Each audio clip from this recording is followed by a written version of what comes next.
How to send Solana from Coinbase to Phantom Wallet. So hello guys and welcome back to today's video.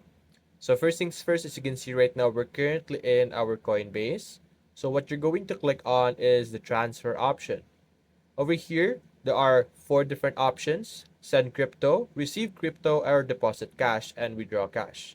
So you're simply going to select our send crypto over here, and we will be able to see different addresses over here. So in this top section is where we will be able to type into our Phantom Wallet address.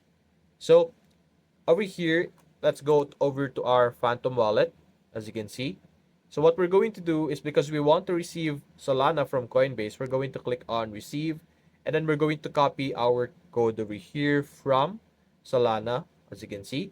And you're going to go back into our Phantom Wallet, where in the search bar, you're just going to paste your code that you have copied from our Phantom Wallet over here. And then after that, it's just going to prompt you to select or input how much SOL do you want to transfer. And after that, there will be a preview, and you're going to add other information like recipient details. You're going to enter that, and then you're just simply going to click on send now. So that's basically it, guys. If you enjoyed this video, leave a like and subscribe. Thanks for watching.